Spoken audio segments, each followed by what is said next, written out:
देखो भैया dual nature, जो वेव है, वेव के दो नेचर होते हैं मेरे पास। कोई भी मूविंग मटेरियल है, moving material sometimes behave as a particle and sometimes behave as a wave. तो इस यूनिट का नाम पड़ा था ड्यूल नेचर, कि जो भी हमारे पास मैटर है, मैटर कई बार तो पार्टिकल की तरह बिहेव करेगा और कई बार एक वेव की तरह बिहेव करेगा। इस नेचर को हम बोल देंगे dual nature of matter and radiation.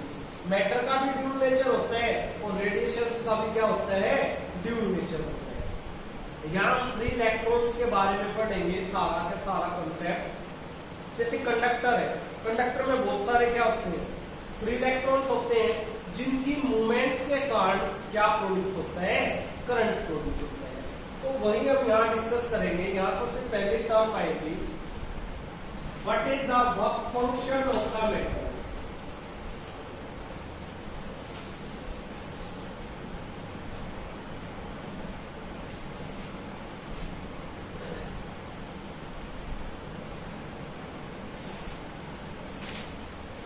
Threshold energy, threshold frequency.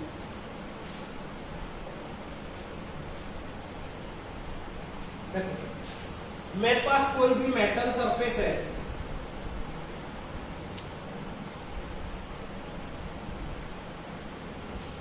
इस मेटल सरफेस में बहुत सारे फ्री इलेक्ट्रॉन्स हैं।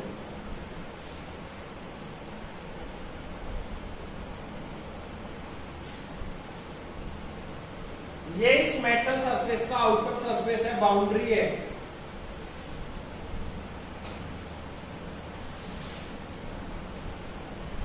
तो जैसे ही कोई भी इंसिडेंस रेडिएशन आएगी, incidence radiation consist of photons.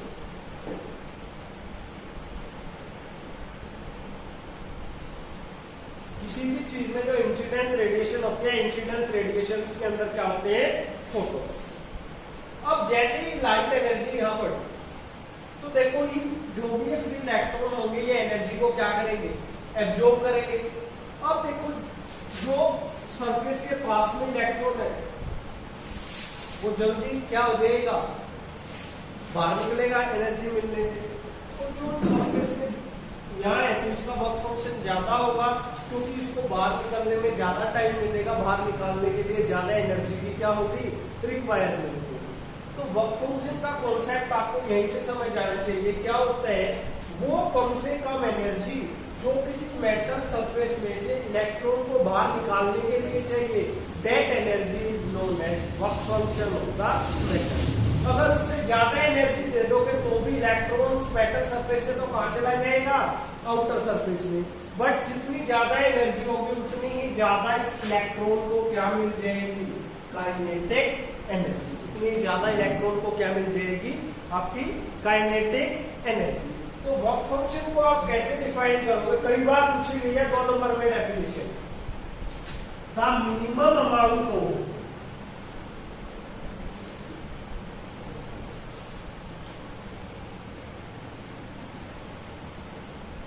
Energy required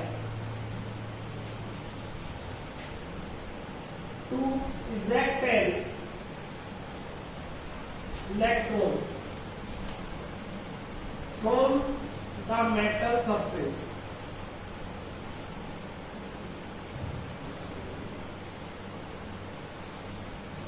without any kinetic energy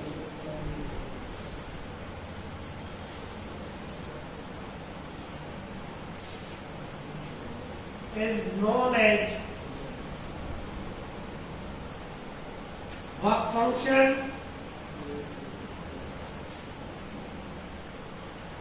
or threshold energy।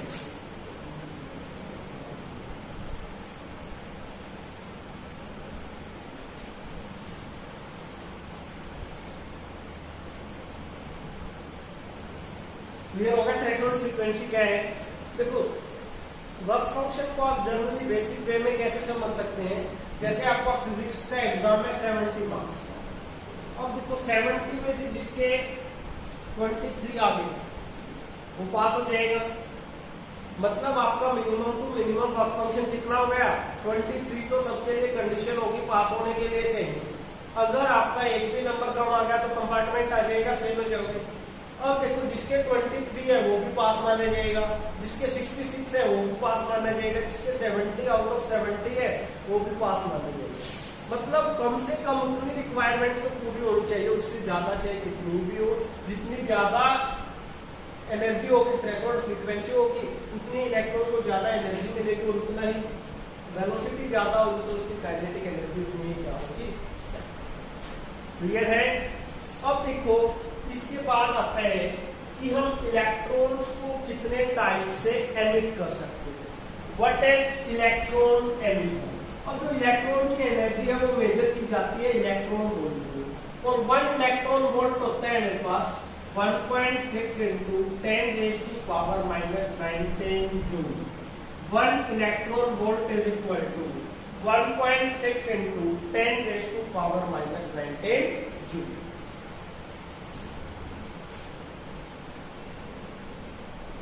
Electron emission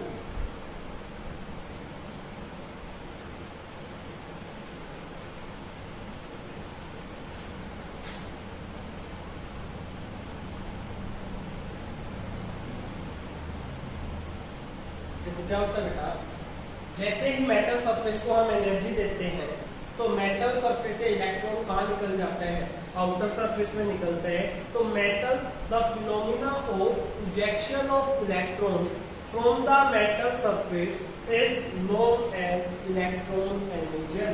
electron का मेटल सरफेस से बाहर निकलना क्या कहलाता है, electron emission. Electron emission clear है? क्या है इलेक्ट्रॉन एमिशन? मैंने क्या बताया आपको, मेटल सरफेस से इलेक्ट्रॉन का इजेक्ट होना, बाहर निकलना क्या कहलाता है, इलेक्ट्रॉन एमिशन। इलेक्ट्रॉन एमिशन के टाइप्स,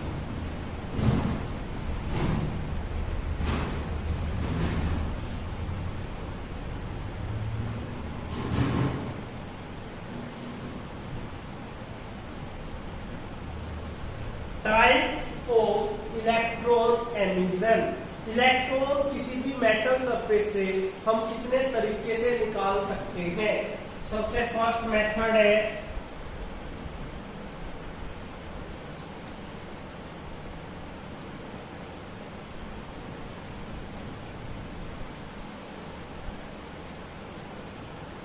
हार्मोनिक एमिशन।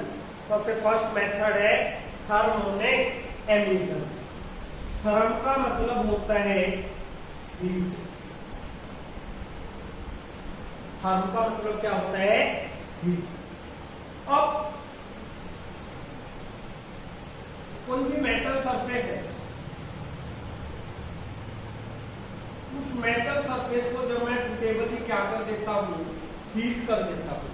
मतलब जितनी एनर्जी इस मेटल सरफेस को चाहिए, अगर उतनी एनर्जी इसको हीट के कारण मिल गई तो इलेक्ट्रॉन इजेक्ट हो जाएगा, अदरवाइज इलेक्ट्रॉन इजेक्ट नहीं होता।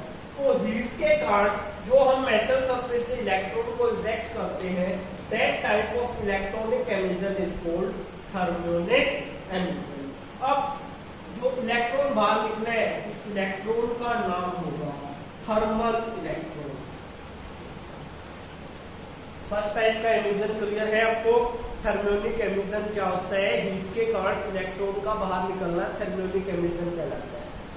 अब सेकेंड टाइप का जो एमिशन है वो एमिशन है फोटो इलेक्ट्रिक एमिशन।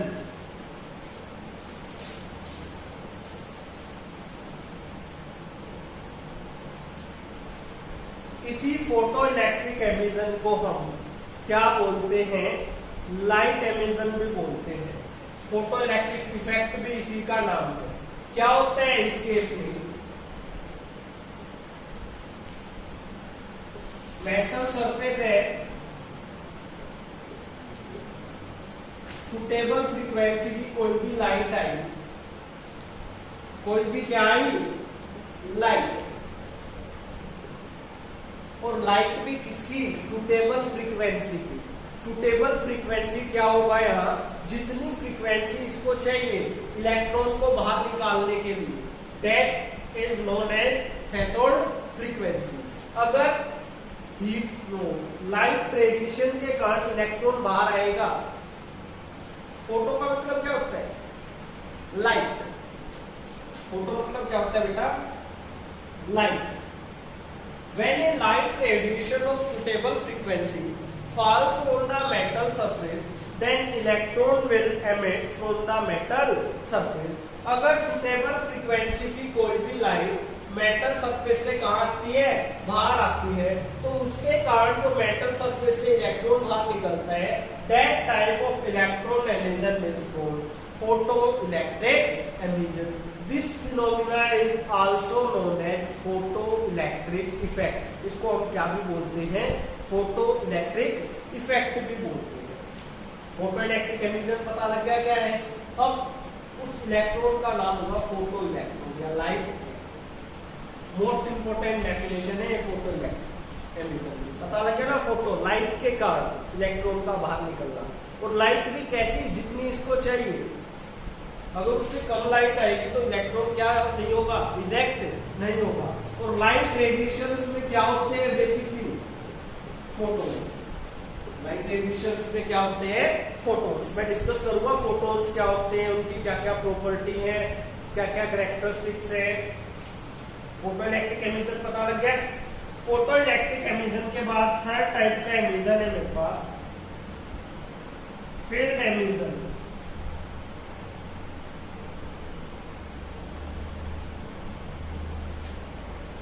देखो ये कोई कंडक्टर है,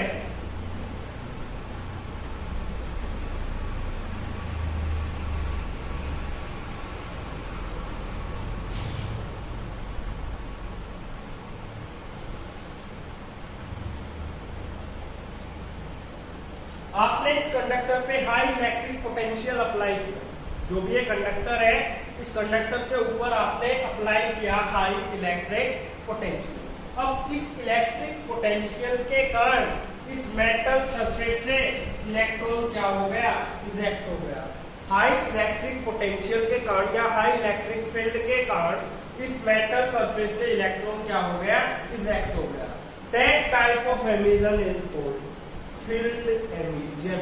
that type of emission is called field emission. के फील्ड के कारण, इलेक्ट्रिक फील्ड के कारण जो इलेक्ट्रॉन बाहर निकलता है, that type of emission is called field emission. Field emission के बाद फोर्थ टाइप का एमिशन आते हैं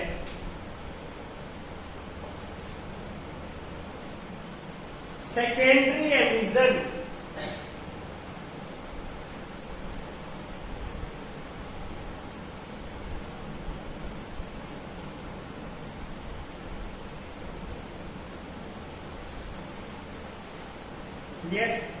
सेकेंडरी एमिशन में क्या है?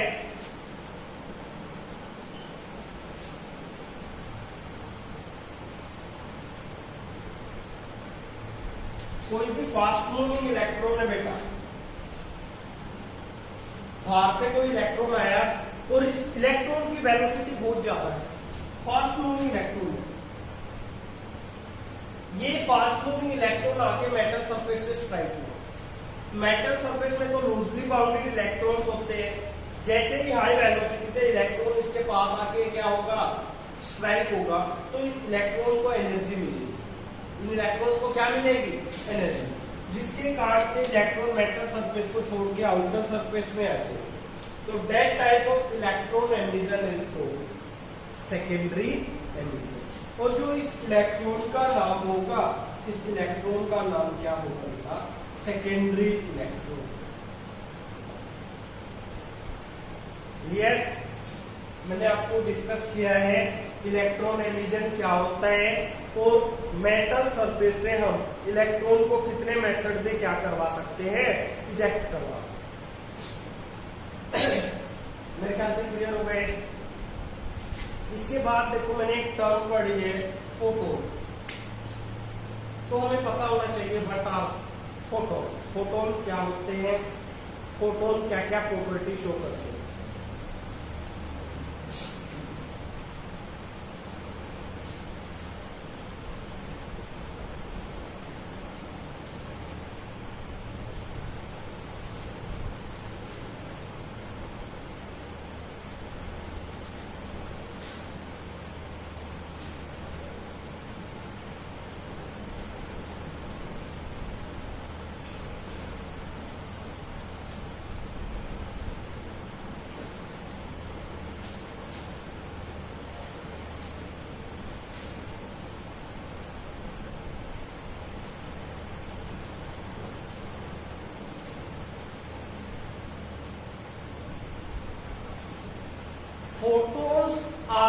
Light particles.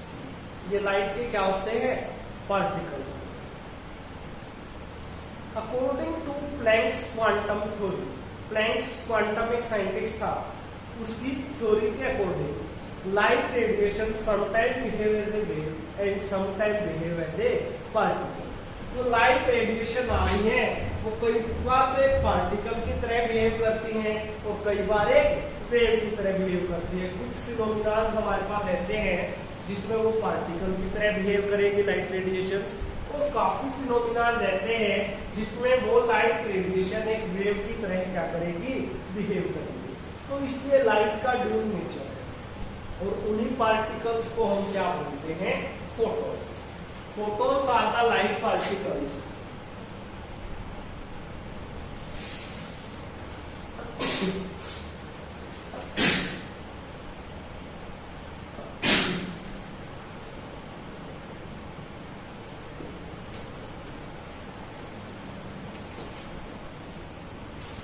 Photons are the packets of energy.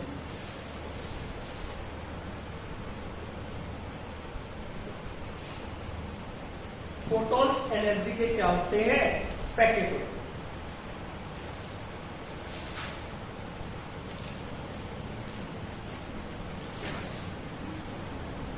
The energy of photon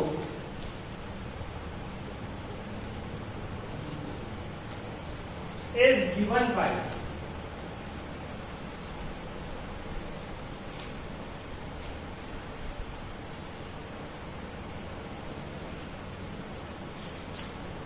is equal to h into u। देखो क्या होता है बेटा, यहाँ h होता है प्लैंक्स कांस्टेंट।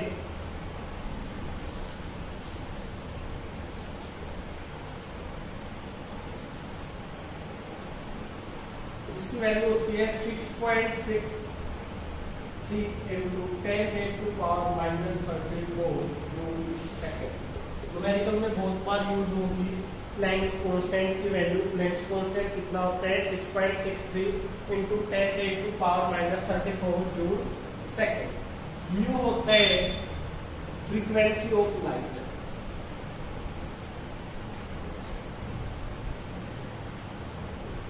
जो भी मेरी लाइट रेडिएशन होती है, लाइट रेडिएशन की जो फ्रीक्वेंसी होती है उसको हम डिनोट करते हैं बेटा इससे म्यू। नाउ प्रॉपर्टी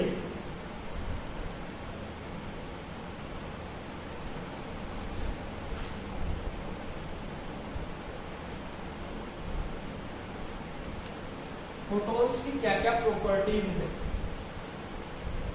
रिसेंट में आप देखोगे हरियाणा बोर्ड में 3 नंबर में पूछी गई थी एक कोड में प्रॉपर्टी कि फोटोन की property.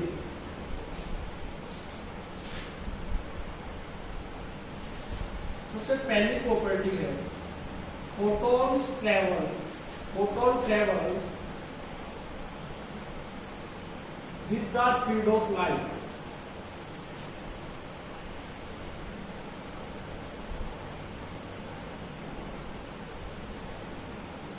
In straight line.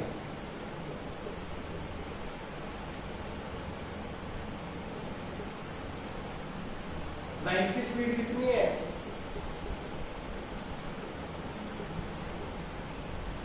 3 into 10⁸ metre पर, है ना? अब देखो the energy of photon is given by is equal to h into mu. आपने एक रिलेशन 11th क्लास में भी पढ़ा था, फ्रीक्वेंसी क्या होता है? Mu is equal to c upon lambda. Mu is equal to c upon lambda. Lambda होता है इसकी वेवलेंथ। लैम्डा क्या होता है? Wavelength of light. Light wave की लैम्डा क्या होती है? Wave. Is equal to h into mu. Mu को हम क्या लिख सकते हैं? c upon lambda.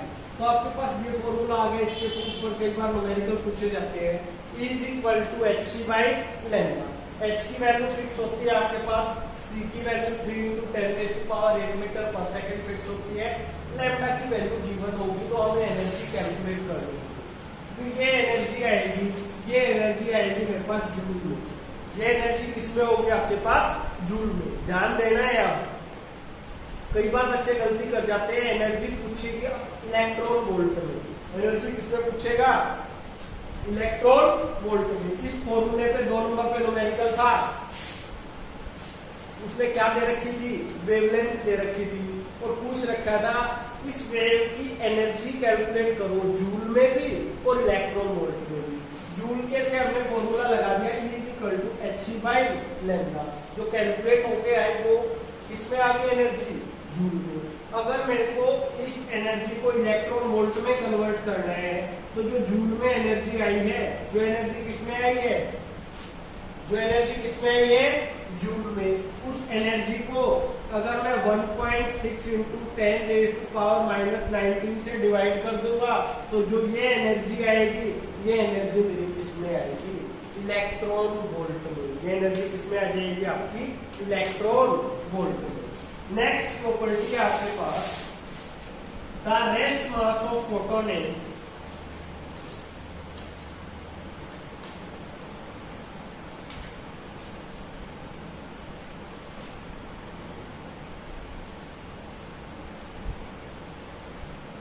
जो फोटोन होते हैं, फोटोन का रेस्ट मास कितना होता है? जी। जब फोटोन रेस्ट की पोजीशन में होता है, लाइट रेडिएशन ट्रेवल नहीं करती, तो उस केस में रेस्ट मास फोटोन का क्या होगा? जी। अब नेक्स्ट प्रॉपर्टी है, कोई भी लाइट रेडिएशन है, अगर लाइट रेडिएशन एक मीडियम से दूसरे मीडियम में ट्रेवल कर रही है तो उसकी frequency remains same but velocity changes due to change in medium. देखो क्या है, सपोज करो ये मेरे पास मीडियम फर्स्ट है, ये मेरे पास मीडियम सेकंड है। कोई भी लाइट रेडिएशन एक मीडियम से दूसरे मीडियम में जा रही है तो उसकी फ्रीक्वेंसी तो हमेशा सेम रहेगी, बट मीडियम चेंज होने के कारण उसकी वेलोसिटी क्या हो जाएगी? चेंज। क्वेश्चन आता है विच quantity does not change by changing the medium. Medium change होने से कौन सी क्वांटिटी चेंज नहीं होती? फ्रीक्वेंसी चेंज नहीं होती, बट उसकी क्या चेंज हो जाती है? Velocity. When light radiation travels from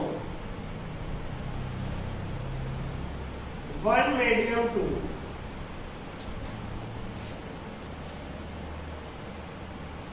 another,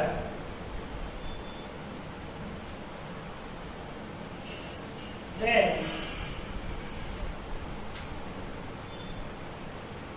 its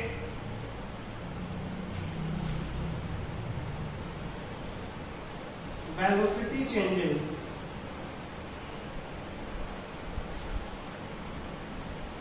but frequency remains same.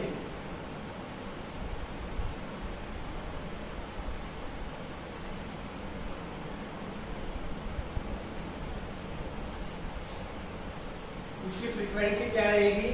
Same रहेगी, बट वेलोसिटी क्या हो जाएगी? चेंज।